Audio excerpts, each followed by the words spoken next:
সকাল বন্ধুরা, চলে এলাম সকাল সকাল আবার একটা নতুন ভিডিও নিয়ে তোমাদের সোমা বেঙ্গলি লাইফস্টাইলের। আমি সোমা, নদিয়া জেলার ছোট্ট শহর থেকে। বড়দের প্রণাম ও ছোটদের ভালোবাসা নিয়ে আমি আমার ভিডিওটা এখান থেকেই শুরু করছি। তো তোমরা যে যেখান থেকে আমার ভিডিওটা দেখছো, আশা করি তোমরা সবাই ভালো আছো, আমরাও ভালো আছি। তো অনেক দিন পর তোমাদের সামনে চলে এলাম, অনেক দিন তোমাদের সামনে আসিনি।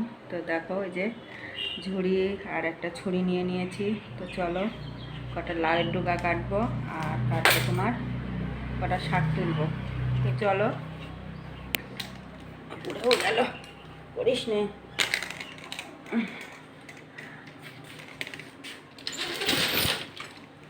এই গেটটা সবসময় দিয়ে রাখতে হয়, নয়তো হনুমানের উৎপাতে।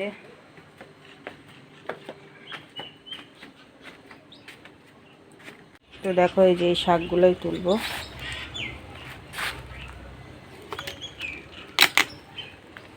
আর এই দেখো, এইখানে কটা আছে, এই কটাও তুলে নেবো।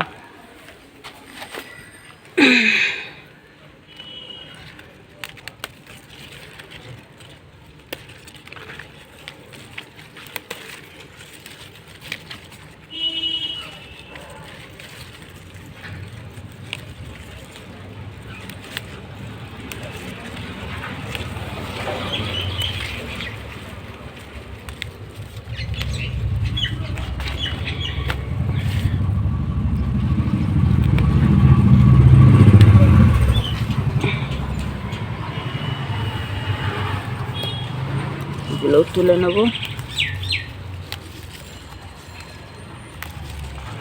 শাকগুলো বাড়ছেই না, কবে বেরিয়েছে কিন্তু বাড়েই না। আবার এর মধ্যে ফুলও হয়ে যাচ্ছে, দেখো। এদিকে মশার পাগল করে দেয়, মশা একদম পাগল করে দেয় আমার।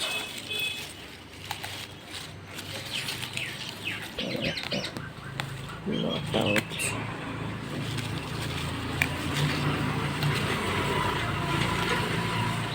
যে জিনিস লাগায় সে জিনিস হয় না।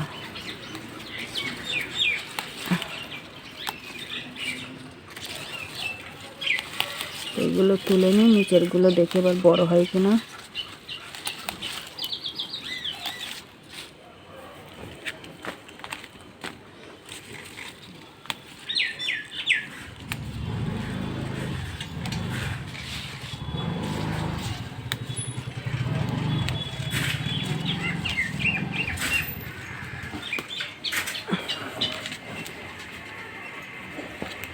এটার থেকেও তুলে নেব।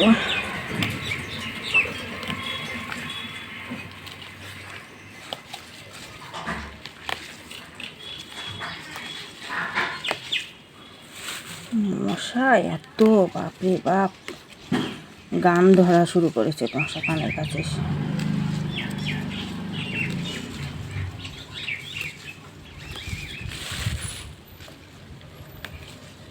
আর এর মধ্যে কটা লাল পাতা দেবো, দিয়ে বাটার মতো করবো, তাহলে তিশা একটু খাবে। যদি এমনি শাক করি তো খাবে না, বাটা করলে তখন আবার একটু খাবে। দেখো, এগুলো হলো, আর কটা লাল ডোকা কাটবো।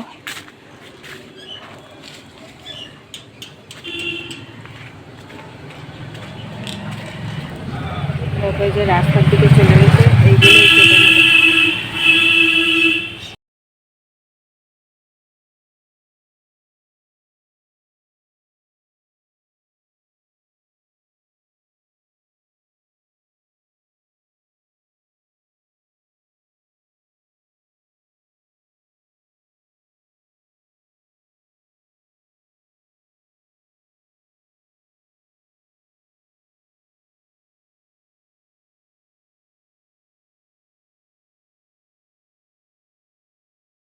তো দেখো, শাকগুলো তো তুলে নিলাম, নিয়ে এবার লাউয়ের ডোকাগুলো কাটতে যাচ্ছি। তো মাচার নিচে তো ঢুকতেই হবে, আর মাচার নিচে যে কি মশা, তোমাদেরকে আর কি বলবো। মানে এই মাচার নিচে গেলে আমার পিছন দিয়ে যে কত মশা ঘরে ঢুকে যায় তা সে আর বলার না। তো যখনই আমি মাচার তলায় যাই, আমার পিছ যে একেবারে এক এক ঝাঁকে ঝাঁকে মশা আমার পিছন পিছন ঘরে উঠে যাবে। তো সেই মশা আর তারপরে যে কি বসান দেবে, সে বেশ ভালোই বসান দেয় একেবারে আমার। আর সারা ঘর ভরে যায়। তো ওই জন্যই আরও এই মাচা করেই কি আমার আরও ঘরে মশা হলো না কি বুঝে পাচ্ছি না, এত মশা তো সে আর বলার না। মানে কোনো জায়গায় একটু বসার মতন নেই, বসলেই যে কি পরিমাণে কামড়ানো শুরু করে দেয়। তো দেখো লাউয়ের ডগাগুলো কেটে নিয়ে চলে এলাম, আর এই শাকগুলো এরকম আস্তই রেখে দেবো। তো যেহেতু বাটবো ওই জন্য আর অসুবিধা হবে না। আর এই দেখো এই যে গুঁড়ার দিকটা যে পাতাগুলো, এই পাতাগুলো শাকের মধ্যে দিয়ে দেবো। আর আগার দিককার একদম কচি কচি পাতাগুলো ওইগুলো 2-4টে করে তোমার ওই ডাঁটা দিয়ে আর কুমড়ো দিয়ে আর আলু দিয়ে একটা তরকারি করব। ওর মধ্যে অল্প মানে পাতা দেব, বেশি পাতা দিলে ভালো লাগবে না।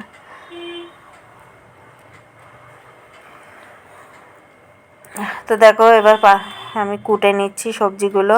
তো সবজিগুলো ওদিকে কুটে নিয়ে আর ওদিকে কিন্তু ভাতটা বসিয়েও দিয়েছি। তো ভাতটা ওদিকে হতে হতে আমার এদিকে সবজি কাটাও প্রায় হয়ে যাবে। তো সবজি বলতে শাকটা কেটে নিয়ে, শাকের পাতাগুলো কেটে নিয়ে তারপরে তোমার শাকটা আগে বসিয়ে দেবো ভাতটা নামিয়ে।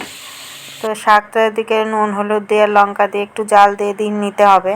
তো এটা জাল বসিয়ে দেবো, দিয়ে তারপরে আর যেটুকু বাদ বাকি থাকবে এদিকে কেটে নেব। তো দেখো এদিকে কিন্তু আমার পাতা মানে শাকটা আগে জাল দিয়ে নিয়েছি, ওই কড়ার মধ্যেই আছে। তো আর একটা কড়া বসিয়ে দিয়েছি। তো এটার মধ্যে আমি চাটনিটা আগে করে নিচ্ছি। তো এই টমেটোগুলো সেই একবার অনেকেই যে দেখেছো যে আমার কাঁচা টমেটো নিয়ে এসেছিলো। তো তারপরে যারা নতুন এসেছো তারা তো আর জানো না যে, তো পরে তো আবার অনেক নতুন বন্ধু এসেছো, তো তারা আর জানো না। তো টমেটোগুলো কাঁচা ছিল, সেই টমেটোগুলোই পেকে গেছে, এমন শুকিয়ে গেছে। তো একটু পাতলা মানে পাতলা হবে চাটনিটা। তো এমনি খেতে ভালো হয়েছিল, কিন্তু টমেটোগুলো না গলেনি, একটু শক্ত শক্ত ভাব ছিল। তো বেশ ভালোই লাগছিল খেতে। তো দেখো আমার কিন্তু চাটনিটা হয়ে গেছে, এবার সবজিটা বসিয়ে দেবো। তার জন্য দেখো বড়িটা ভেজে নিচ্ছি। তো বড়িটা না আজকে ভাজতে ভাজতে একটু ভাজাটা বেশি হয়ে গেছে। তো বড়ি বেশি ভাজলে কিন্তু ভালো লাগে না, একটু পুরা পুরা ভাব হয়ে গেছিলো আমার।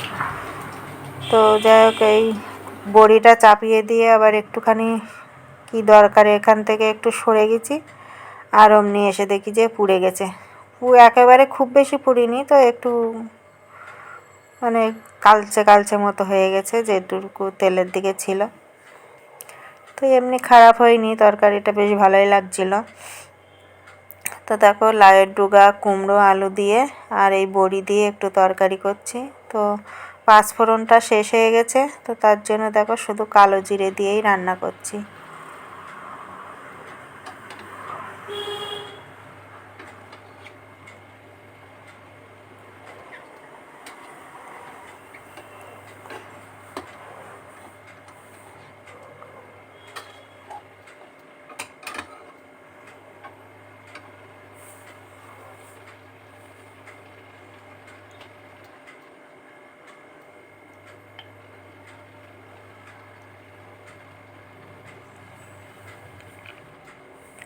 তো দেখো তরকারিটা বসিয়ে দিলাম।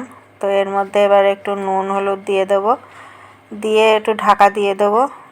দিলে এর থেকে যে জল উঠবে এতেই তো সবজিটা একটু ভাজা ভাজা করে নেব। আর এর মধ্যে একটু জিরে আর আদা বাটা দেবো, আর কাঁচা লঙ্কা বাটা দিয়ে দেবো।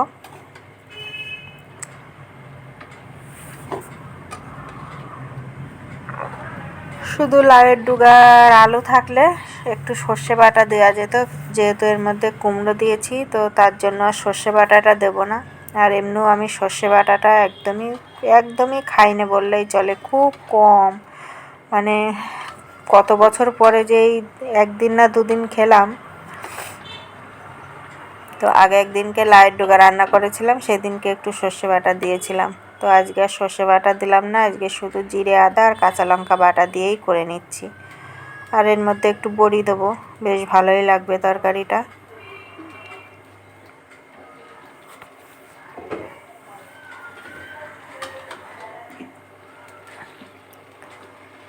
তো চলো ঝটপট রান্নাও করে নিই, এদিকে খিদেও পেয়ে গেছে সবার। যেহেতু একটা এই ইন্ডাকশানে রান্না করতে না একটু 2-3 ভাগে রান্না করতে গেলেই অনেকটা দেরি হয়ে যায়, তো এক এক করে রান্না করতে হয়। গ্যাসটা থাকলে আবার 2 দিকে চাপিয়ে দিলে তাড়াতাড়ি হয়ে যেত, তো গ্যাসটা যে কবে আনতে পারবো সেটাই বুঝতে পারছি না। তো যাই হোক, যেভাবে হোক এখন এইভাবে চালাচ্ছি, তো যেদিনকে আনতে পারবো সেদিনকে নিয়ে আসবো অবশ্যই। তো যখন যেমন চলবে তখন তেমনই তো চালাতে হবে। তো দেখো সবজিটা আমার কিন্তু রান্না হয়ে গেছে।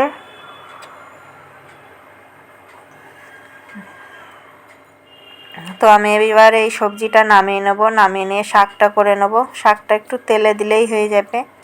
তো তেলে একটু কালো জিরে দেবো, দিয়ে শাকটা দিয়ে দেবো। তো চলো এবার শাকটা করে নিয়ে আমরা 3 জনাই এবার আজকে একসাথেই খাবো।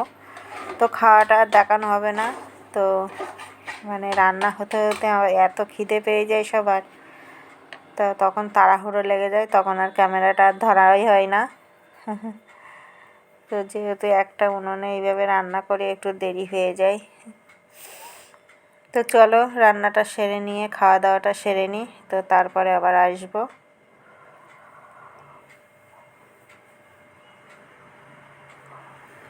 তো শাকটা কিন্তু এইভাবে ভাজা ভাজা করে নেব, ভাজা ভাজা করে নিলেই কিন্তু হয়ে যাবে।